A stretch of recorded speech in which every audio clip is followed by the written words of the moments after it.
السلام عليكم ورحمة الله وبركاته. halkan aad nagala socotaan waxa weeyaan channelkeena cusub ee Dooyodha Forex Trading. casharka noo wuxuu ku yimid codsiga ardayda fara badan oo soo weydiisay inaan bilaabo taxane casharada forex-ka ah oo bilow iyo dhexdhexaad iyo advanced ba yeelan doona insha Allah sidaan ku wado haddii Allahu idmo. waxaan ku bilaabay channelkan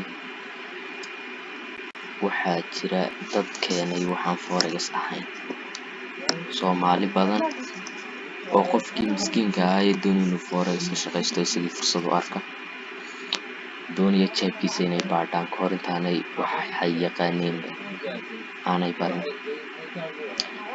waxa aan forex ka ahayn la keenay ayaa haddaba horta adigu waxaan soo tijaabiyey ka warkeen lacag ka samee kadib shaqayso. forex-ka lagu sheegayaana waa xirfadna haddaanad aqoon kama shaqaysan karaysid. waa such car oo kale sida gaadhi oo kale gaadhina in lagu dhahdo horta kaxee wad meesha doonayso ku tag kadib baro waa qalad uma wadi karaysid. dadkiina khatar ayaad gelinaysaa naftaadana khatar baad gelinaysaa. inagoo taa ka duulayna ayaa waxaan furay channelkan walow aanan markii hore ahayn dadka YouTube iyo waxaa xiiseeya oo waxaan sameeyey Telegram group aan dadka ugu soo diri jiray keliyaata setup-yada iyo fursadaha aan anigu maalintaas suuqa ka raadsanay. groupkii baa batay kadib waxaa igu soo batay dadka igu soo diray codsiyada inaan bilaabo taxane forex-ka ah casharadiisa oo leh bilow maadaama ay dadka groupkayga soo galay badan yihiin dad bilihii u dambeeyey kusoo biiray forex. haddaba kelmaddan forex maaha kelmad aad iskeeda hadaad dictionary-ga uga doonto aad ugu soo helayso, laakiin waa laba kelmadood oo midna in laga soo qaatay midna for example foreign exchange weeyaan kelmaddu iyadoo dhammaystiran. exchange-na waxaa laga soo qaatay e iyo ex, foreign-na waxaa laga soo qaatay for kadib waa la isu geeyey maxay noqotay forex. sida ciwaanka casharkeena ka muuqata waa forex. su-aasha ugu horreysa aan rabo inaan ka jawaabno waxaa weeyaan waa maxay forex? forex waa suuq sarifeedka ugu weyn adduunka ee wax lagu kala bedelo. forex waa suuq sarifeedka ugu weyn adduunka waxaana la isdhex mariyaa maalinkiiba amba 24 hour marka laga soo wareegaba lacag gaadhaysa 6.3 trillion. haddii aynu hoos uga soo dhaadhacno 6.3 trillion baa la isdhex marinayaa. forex waxa weeyaan waa xirfad la barto horteedna inaad suuqan lacag ka helayso. I don't believe ma aaminsani. haddaad ka samaysana aamin inay bilow iyo nasiib tahay, haddaad ku khasaartana aamin inay tahay xirfad la-aantaada.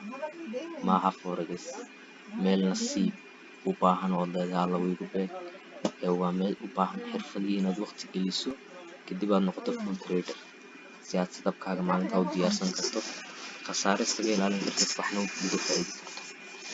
haddii aynu ka gudubno intaa waa maxay buy baynu sharaxayna. buy waa marka qiimuhu kor joogo oo la iska iibinayo. tusaale ahaan guri kamida guryaha dadku degaan ayaa wuxuu ku yaalaa meel aan magaalo ahayn.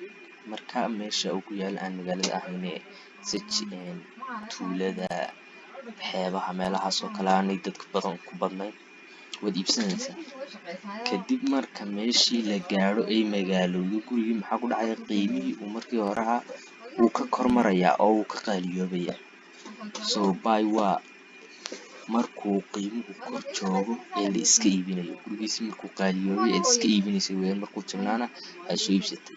sellna waxa weeyaan waa marka uu qiimuhu hoos joogo oo la soo iibsanayo. sida gurigaas oo kale marka uu meel cidlaa ku yaala uu jaban yahay waad soo iibsanaysaa. maxaad ku samaynaysaa selling waad soo iibsanaysaa. then marka uu qaaliyoobana maxaad ku samaynaysaa buying oo maxaad leedahay imika qiimihii aan kusoo iibsaday qiimo ka badan amba 2 jibaarkeed amba 3 jibaarkeed ay dheere iga iibi. waa maxay supply waa marka uu qiimuhu hoos joogo rabana inuu kor gaadho. suuqu wuxuu u dhexeeyaa laba midood, waa inuu qiimuhu kor joogo oo hoos si ugu yimaado iskugu diyaarinayo, amba waa inuu hoos joogo oo iskugu diyaarinayo inuu kor aado. labada aan ka ahayn, labada dhexdooda waa inuu ku jiro suuqu consolidation, non trade, ringing market, oo lagu celcelinayo qiimo isku dhow lagu celcelinayo, taas oo loo yaqaano wejiyada urursiga iyo qaybinta lacagaha, oo ah tradekii inuu isdiyaarinayo amba institutional tradeku ay ka damacsan yihiin meeshan qorshe. waynu isla aadi doonaa institutional tradekii wuxuu yahay casharada soo socda insha Allah ku arki doonaa. waa maxay demand? demandna waa marka uu qiimuhu kor joogo oo uu iskugu diyaarinayo hoos. kor buu joogaa, hoos inuu gaadhina iskugu diyaarinayo. okay, aynu ka gudubno waxaan oo dhan waan idin eegi doonaa, trading view-gaygaan tegi doonaa, marketka caadiga ayaynu ka raadin doonaa waxaan aan sharaxay oo dhan. waa maxay bid price? bid price waa gacanta hore, ask price-na waa gacanta dambe oo kombaniyada, bakhaarada, meelaha waaweyn, goobaha waaweyn ee ganacsiga, sariflayaasha waaweyn. markaad lacag badan ka sarifanayso waxaad leedahay waar gacanteed igu sarifaysaa, ama gacanta hore mise yahay, gacanta dambena mise yahay, si aad u qaadato gacanta adiga faa'iidada badan ku leh. ask price waa gacanta hore, bill price-na waa gacanta dambe. waa maxay bib? bib haddaba waxaad arki doontaa markaad suuqa caadiga gasho, trading view-gaaga aad gasho, amba MT4-kaaga aad gasho, lacag in badan kor iskaga kacday amba in badan hoos iskaga soo daadatay. maxaa lagu garanayaa lacagtaasi inta ay daadatay? bib waa cabirka lagu xisaabiyo dhaqaaqa suuqa, waa waxa kuu sheegaya lacagtan inta bib ay hoos u dhaqaaqday amba inta bib ee ay kor u kacday. waxa kuu sheegaya shayga kuu xisaabinaya. ma rabo inuu video-gan dheeraado, waayo waxaan diiday inay ka caajisaan dadka gadaal ka daawan doona. waa maxay spread? spread waa faa'iidada u dhaxaysa labada gacmood, oo suuqii forex waxaanu kusoo sheegnay inuu yahay sarifkii caadiga ahaayoo kale.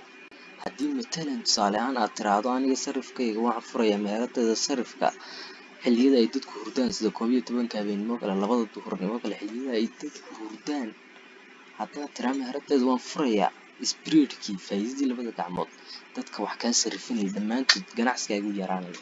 suuqan wuxuu leeyahay xilliyo volatility uu leeyahay, xilliyo lacagahaas dhex maraya ay aad u shaqaynayaan, iyo xilliyo aanay shaqaynayn oo aanay suuqyada qaar furnayn qaarna xidhan yihiin.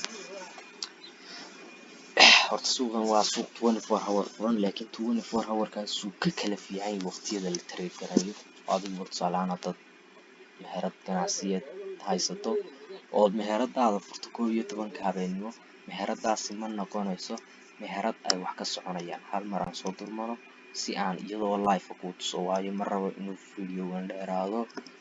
forex waa suuq sarifeedka ugu weyn adduunka, waxaana la isdhex mariyaa maalinkii lacag gaadhaysa 6.3 buy waa marka qiimuhu kor joogo oo la iska iibinayo, sell waa marka qiimuhu hoos joogo oo la soo iibsanayo. waa maxay supply? waa marka uu qiimuhu hoos joogo. waa maxay demand? demand waa marka uu qiimuhu kor joogo hoosna uu iskugu diyaarinayo. waa maxay bid price? waa gacanta hore ee sarifka. waa maxay ask price? ask price waa gacanta dambe ee sarifka. waa maxay bib? bib waa cabirka lagu xisaabiyo dhaqaaqa suuqa. waa maxay spread? spread waa faa'iidada u dhaxaysa labada gacmood. haddaba dadka wax qoranayay intan screenshot ka qaata, intaa hore markaad ka qaadataan haddana intaa dambe ka qaata, waxaan way ku anfici doonaan. imikana trading view-gayga ayaan insha Allah dhex tegi doonaa. waxaan aan halkan ku qorqoray oo reality ayaan suuqa kaa tusi doonaa. buygu wuxuu yahay, sellku wuxuu yahay, dhammaantii trading view-gaygu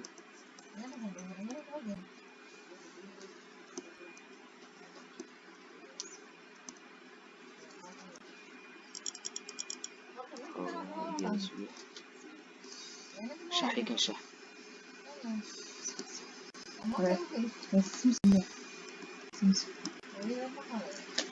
waxa weeyaan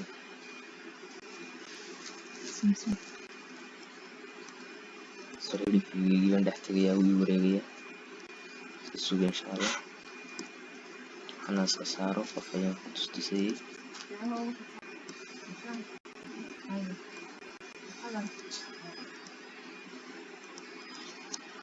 waxaan oo dhan qof ayaan wax ku tusayay. No, maanta sugay maydka xoog darbiisiga aad u yaraa. waxaan joogaa meel aan ahayn meeshan aan joogi jiray.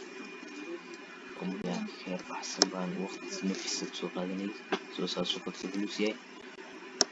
waa maxay forex? cid sharaxaad badan uga baahan ma jirto, kulli sidaan filayo. sel ayaan ku waa qiima hoos jooga oo kor soo diyaarinaya. waa kan oo kale suuqan maxaad aragtaa halkaas markuu marayay inuu soo daatay oo intaasoo dhan kandhal cas oo sel ahay uu socday.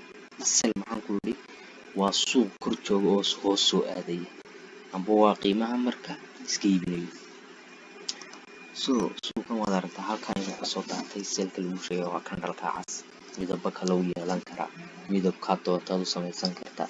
dadka wax ku dhigaya waxay u samayn karaan midabkay doonaan, laakiin muhiimadaadu adiga waxa weeyaan waa kandhal kor jooga hoos u socda. haddaan arko maxaan kandhalka ula baxaya? sel ayaan ula baxaya. kandhal hoos jooga kan oo kale aan idhaahdo, kan laftiisa waar kandhal haddaad aragto daacagiskiisa ah oo hoos jooga, waar kandhal hoos jooga.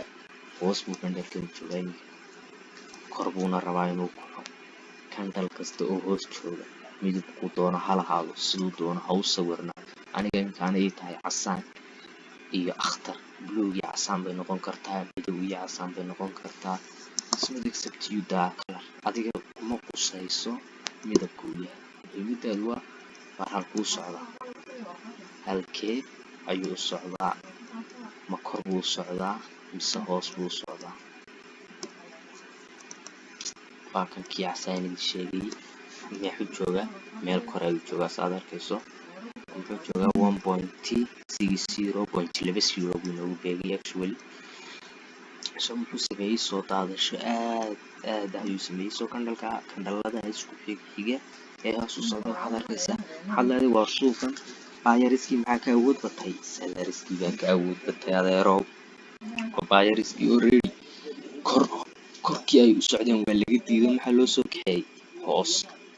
kandhaladaa buuxbuuxa weygiskoodu yar yahay ee hoos u socda ayaa loo yaqaanaa sel.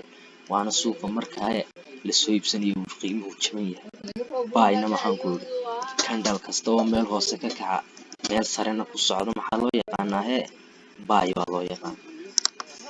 kandhalkan tusaalahan aan kugu tuso, xaguu ka bilowday? halkaas ayuu ka bilowday. intaasoo dhan muxuu socday? kor buu socday, kor buu socday ilaa halkaas u gaadhay. suuqan yaa awoodda ku lahaa markuu kandhalkaasi socday? baayariska ayaa awoodda ku lahaa.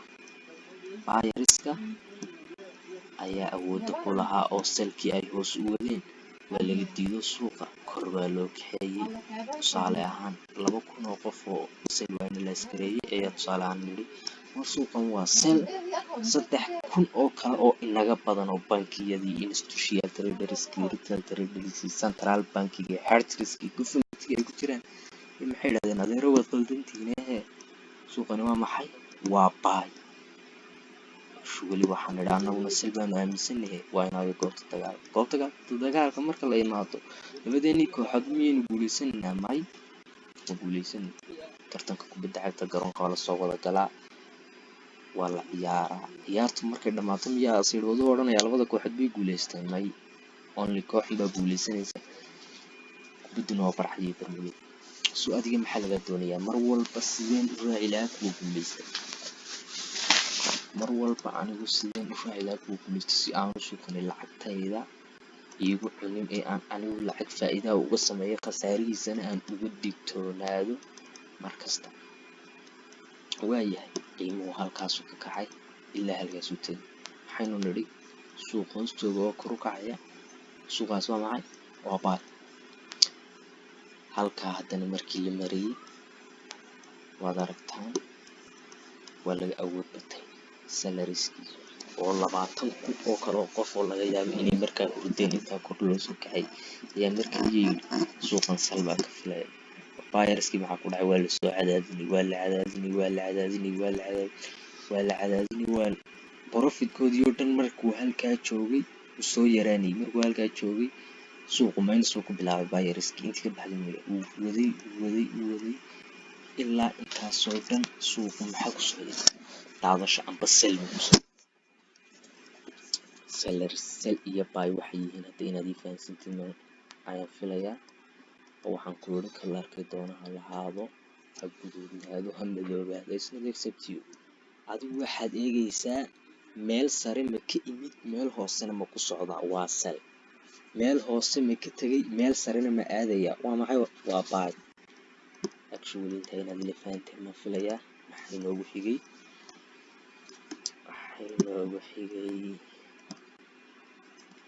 buy iyo sell waan sharaxnay. Supply iyo demand bay noogu xigay. Supply iyo demand ayaa inoogu xigay.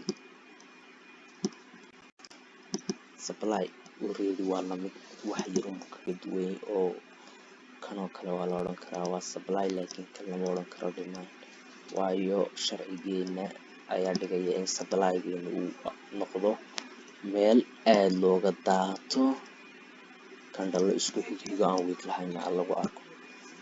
Supplysa waa qiimo kor jooga oo mar keliya xoog usoo wada daata, waxba kuma kala duwan. Salka iyo supply waa isku mid, laakiin in yaroo shuruuca raacsan oo ah ku odhanaysa hadday kandhaladu gaagaaban yihiin weekna ay samaystaan meel isku dhowna lagu celcelinayo, meeshaas kuma aha supply iyo demand ee waa kuu buy iyo sell. Kan maxaad aragtaa inuu actually aanu wax buy soo dhexgelin, kandhaladuna ay aad u burburnaayeen. Supply zone waa la odhan karaa, waa supply. Suuqan waa supply waa la odhan karaa, oo hoos kor buu joogay, hoosna wuu usoo daatay. Laakiin kan lama odhan karo waa demand, waayo maxaad aragtaa inay kandhaladiisu gaagaaban yihiin. Kan maxaad aragtaa lama odhan karo waa demand oo meel hoosuu joogo xawli buu kacay. Maxaad aragtaa inay kandhalada qaar ku dhamaadeen baygii kandhalkii oo kacay intuu soo wada laabto u dhamaaday, sida kaasoo kale. Tanaan idinka saaro, tan gelid iska dhaafo.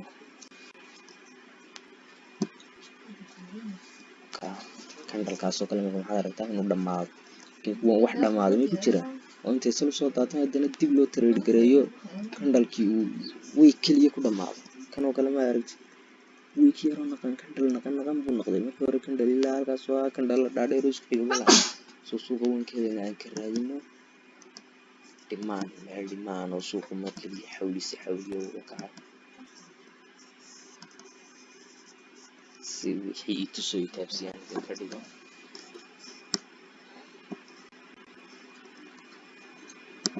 Waxaan warkaan framekaas ka yarayo si aan usoo helo demand zone aad iskugu xigxigay oo mar keliya kor u kacay.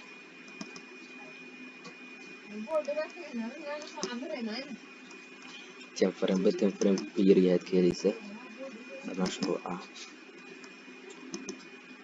Kanoo kale aanu dhahno kandhalo waaweyn oo isku xigay, labadaa kandhal halkaasuu ka kacay ilaa halkuu tegay. Demand waa la odhan karaa waa demand, waayo maxaad aragtaa inuu meel hoose ka kacay, meel sarena si xawliyo degdega ku tagay. waa arrintaa wadi la fahanteen. Supply iyo demand, buy iyo sellna wadi la soo fahanteen. wuu kooban yahay casharku, waxba ha degdegin, idinku caydhsanayso. Bows qabo haddaanad fahmin 2 ilaa 3 jeer ku cesho. Markaad fahanto next lesson-kan insha Allah kula jaweyna aan soo geliyo, laakiin idinkoo intaan sii fahmay aan soo geliyo insha Allah. Maxay noogu xigay gacanta hore iyo gacanta dambe, ask price iyo bill price. Ask price iyo bill price markaan halkan joogo, ask price-kaygu wuxuu noqonayaa ask price-kaygu halkan qiimaha ayuu noqonayaa cas. tan iska joojiyo.